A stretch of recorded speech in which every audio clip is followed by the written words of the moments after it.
Good evening and welcome to The Right Side, the show where we talk about today's news, views, and trends from an admittedly conservative perspective. My name's Chris Pareja, and this evening I'm joined by the founder of Jihad Watch, Robert Spencer. We're going to talk a little bit about the religion of peace, better known as Islam, and some of the myths or some of the things that need to be kind of sorted out so we can have a better understanding of really what's entailed in the religion of peace. Robert, thanks for joining us this evening. Hey, thank you, Chris. I'm very happy to be here. So you're a highly sought-after speaker, and people try to bring you in around the country and probably other parts of the world as well. Tell me what set you off on this path of this enlightenment. Actually, my family is from the last great Islamic empire, the Ottoman Empire, and when I was growing up, my grandparents would tell me stories about life there and how wonderful it was.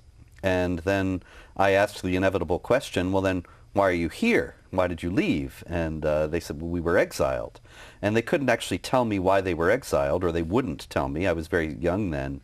But it was something that sparked a curiosity in me, and I started reading up about the history of that region and the Ottoman Empire in general, and ultimately I discovered that they had been asked to leave because they had declined to convert to Islam, and that this was part of much larger exiles of non-Muslims from what is now Turkey in the aftermath of World War I.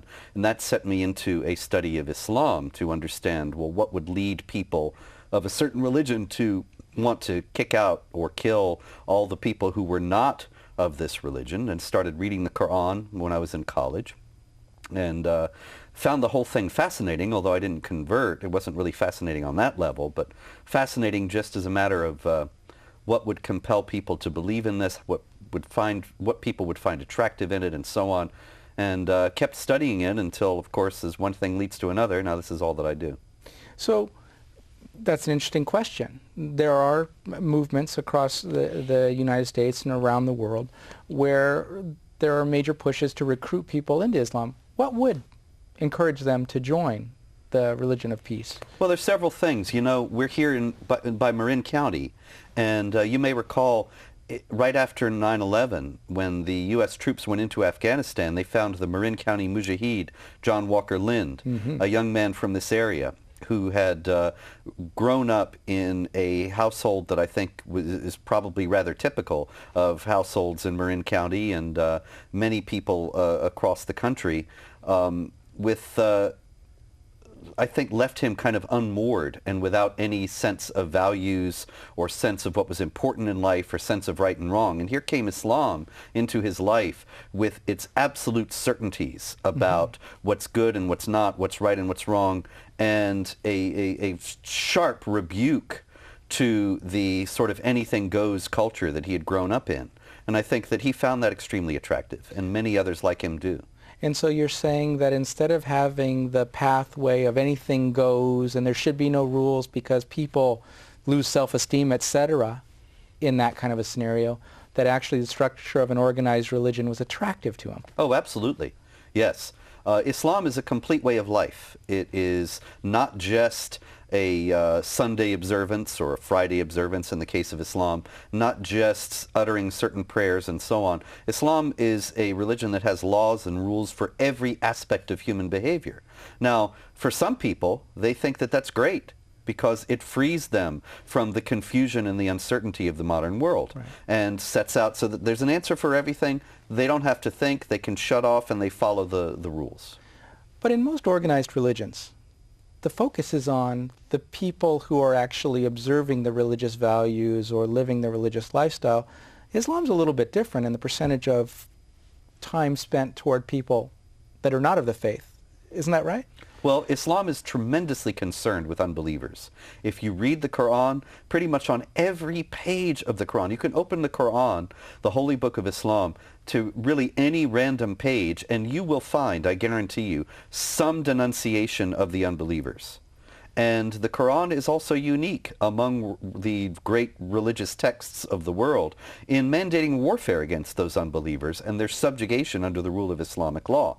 And the Quran says, Muhammad is the apostle of Allah. Those who follow him are merciful to one another, but ruthless to the unbelievers. That's chapter 48, verse 29. Now, this makes for unfortunately, quite a bit of unrest wherever Muslims and non-Muslims are together, and this has been the case throughout Islamic history. Yeah, that seems to be a little bit of a departure from normally accepted organized religions. Go to war with people who don't believe versus try to gently persuade them to join you along the way. Yeah, absolutely. And see, this dichotomy, it runs all the way through Islam.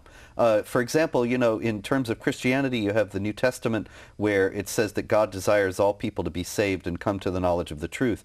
The Quran actually says just the opposite, that God says in the Quran that if we had willed, we meaning God, if we had willed, we could have guided all men to the truth, but instead we will fill hell with jinns and men. Jinns are little spirit beings, genies.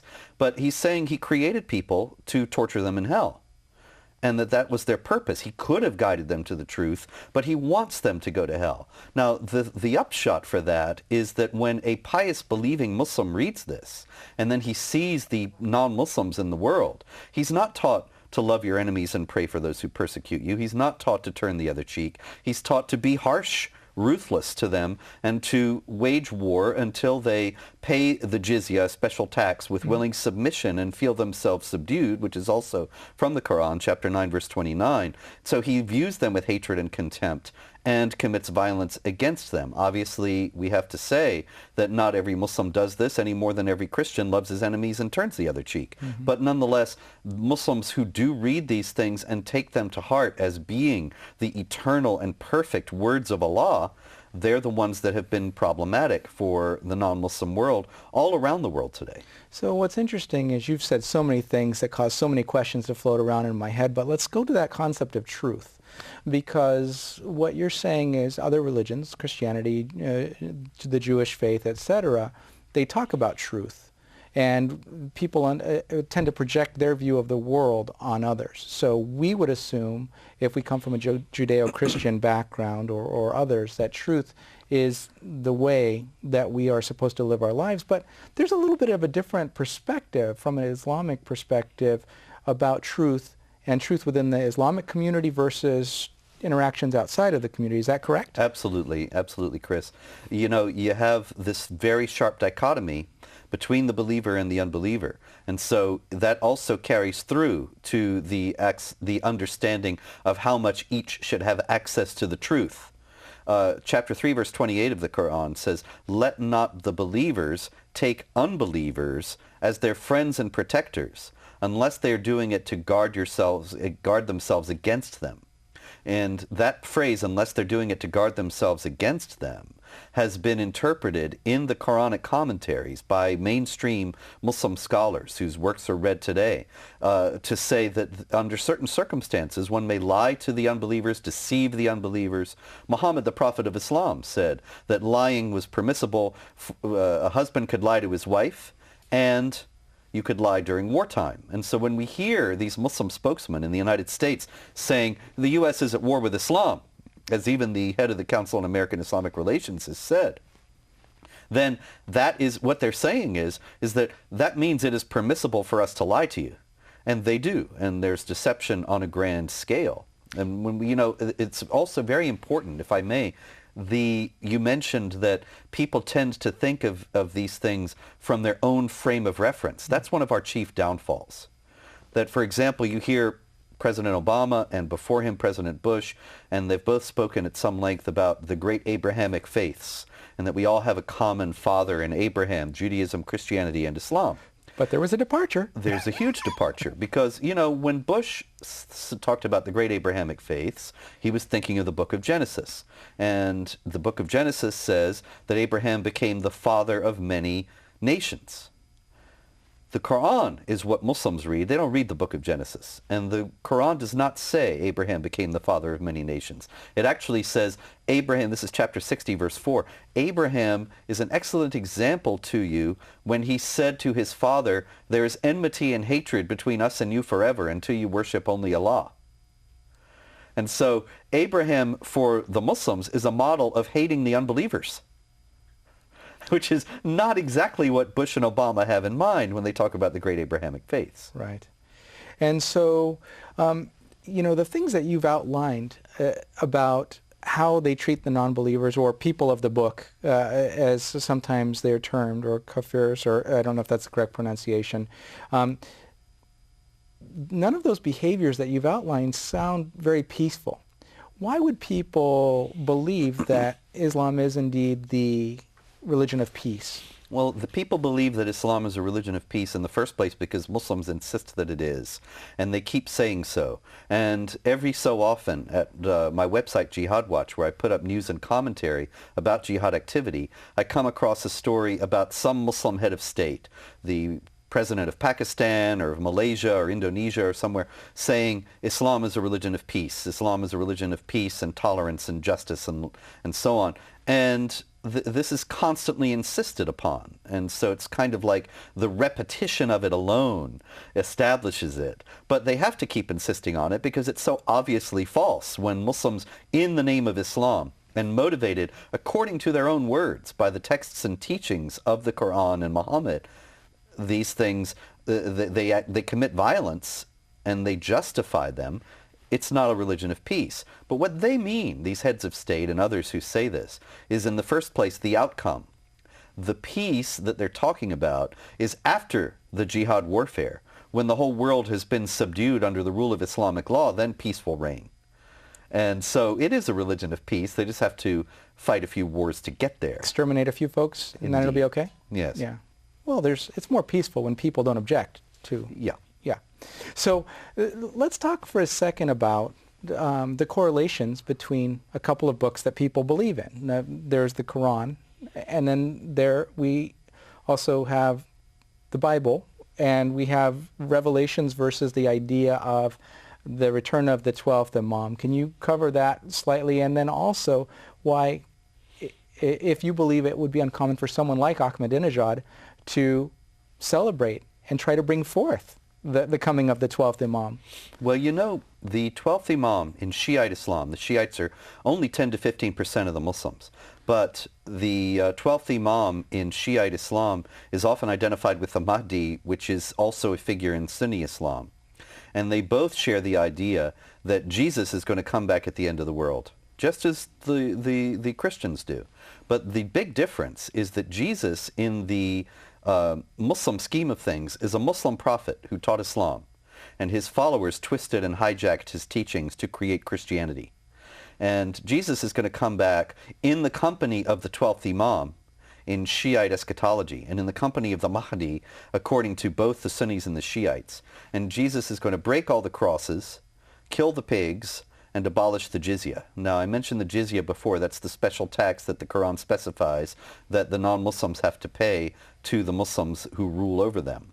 And killing the pigs means that the food laws will be enforced upon the Christians, and they won't be able to eat pork anymore. And break the cross, because according to the Quran, Jesus did not die on the cross. He only seemed to. And it's an insult to Allah to say that he would allow one of his prophets to be killed in so ignominious a manner. And so Jesus is essentially going to abolish Christianity and Islamize the world. The 12th Imam makes this even more dangerous, because the 12th Imam is the savior figure of Shiite Islam. The 12th Imam is actually a historical person. In Shiite Islam, the Imams, in Sunni Islam, an Imam is like the local parish priest or the local rabbi or the local minister in the local house of worship. He's just the local Imam. But in Shiite Islam, the Imam is the successor of Muhammad. And there were 12 Imams after Muhammad. They have to be a member of Muhammad's household, that is a relative of some kind, and they share something of his prophetic power. The 12th Imam was a little kid in the 9th century who fell down a well and died. But according to Shiite eschatology, he didn't die. He's hidden in that well. Ahmadinejad used to go to the well to talk to him.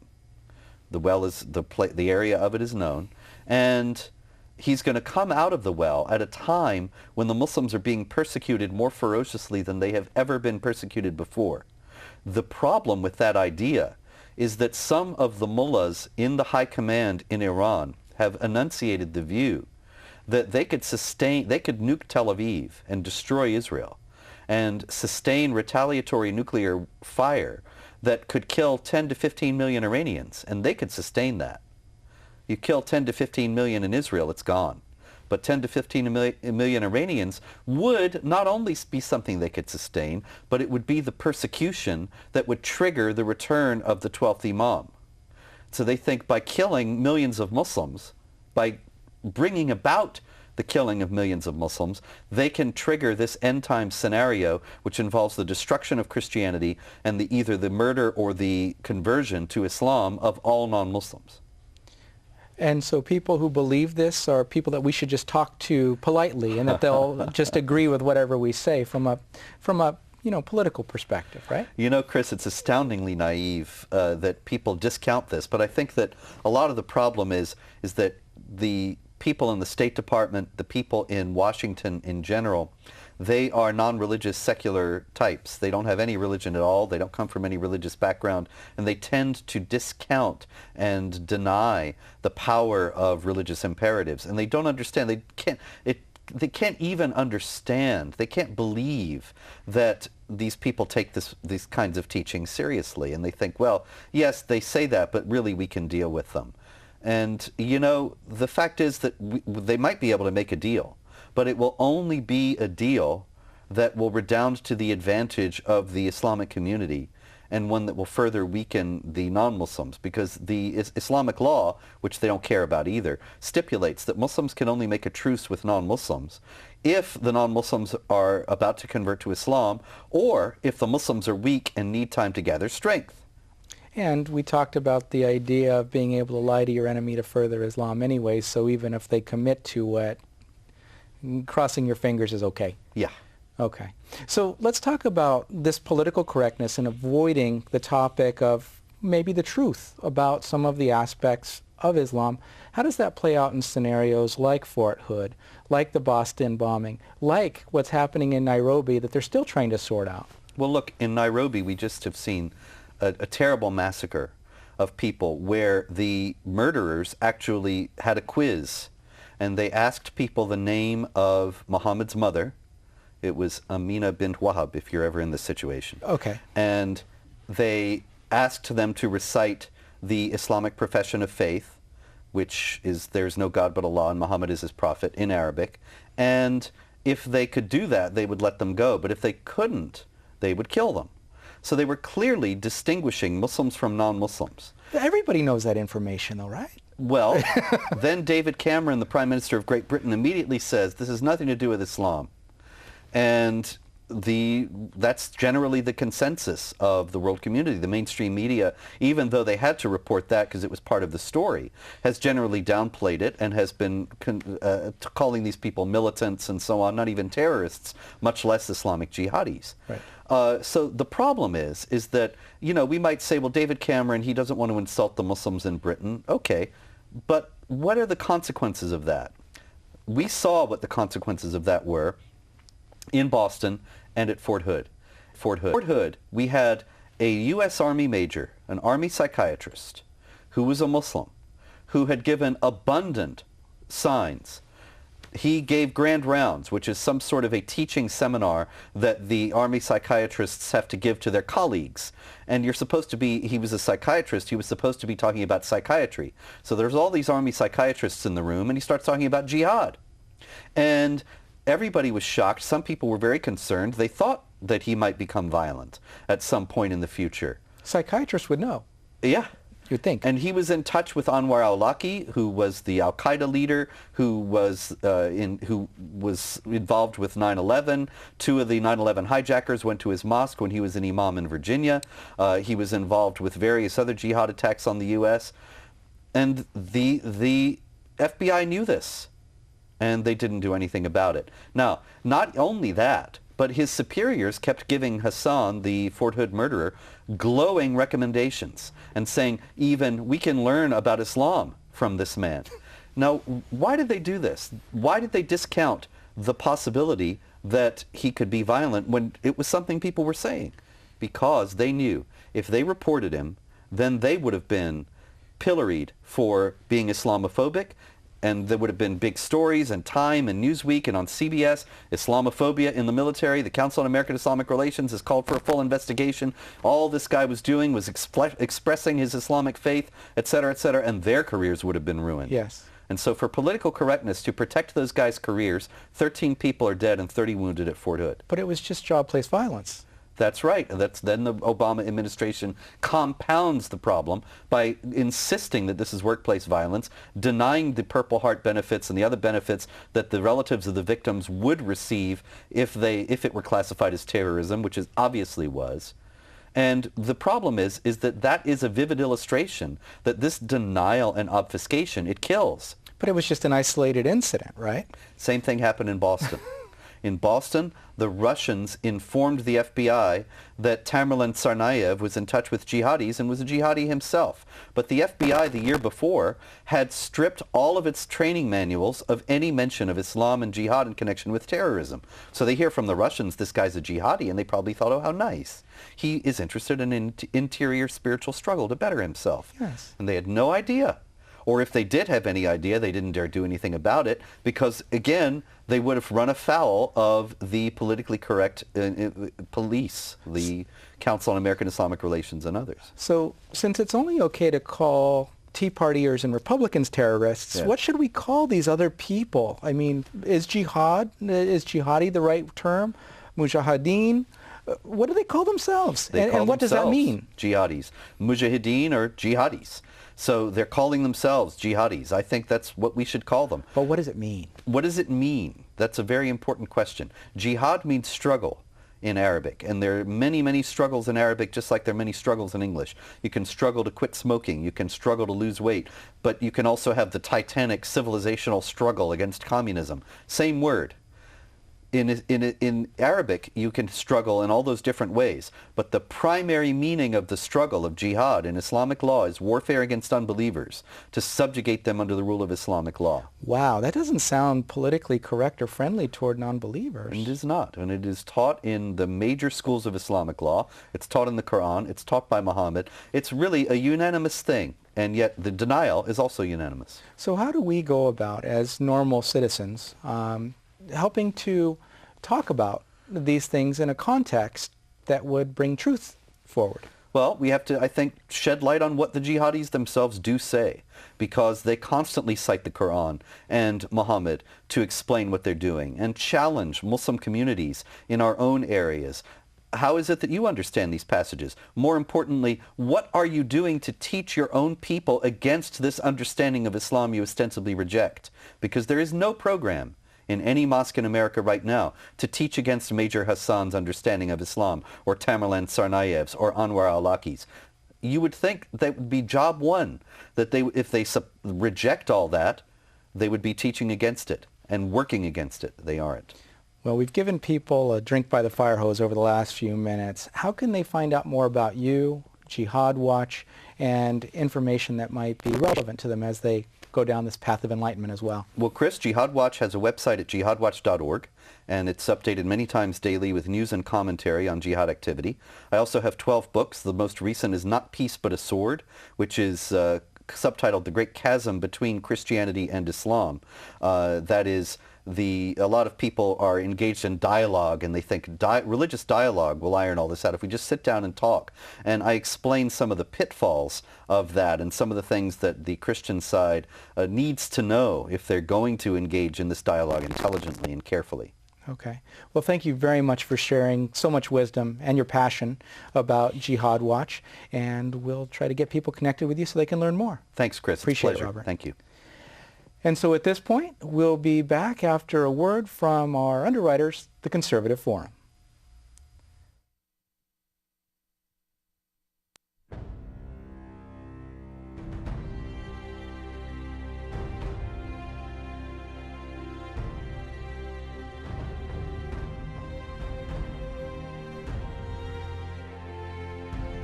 The Conservative Forum of Silicon Valley began with 20 conservatives meeting at a restaurant in November of 2003. Our mission is to promote the principles of American liberty through education. By 2012, we had grown to over 600 paid members. Our monthly meetings feature well-known and prestigious conservative speakers addressing issues that are critical to our country's very survival. This includes speakers like Victor Davis Hanson, Andrew Breitbart, David Horowitz, and many others. In addition to our monthly meetings, we sponsor a conservative local cable access TV show, The Right Side, covering today's topics. Our Constitution discussion group not only teaches the Constitution, but started our annual essay contest that awards 2 $1,000 scholarships to local high school seniors. We are a virtual clearinghouse for grassroots organizations by providing them with table space at no charge in our exhibit area. There are typically a dozen groups represented. If you are like-minded, join us at our next meeting and become motivated and empowered. Liberty, made in America.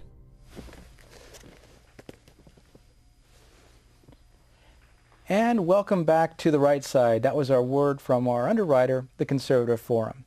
And while we appreciate them underwriting the show and making it possible for us to bring in guests like Robert, the thing that they're most known for is their speaker series, which is why we had Robert in the studio this evening.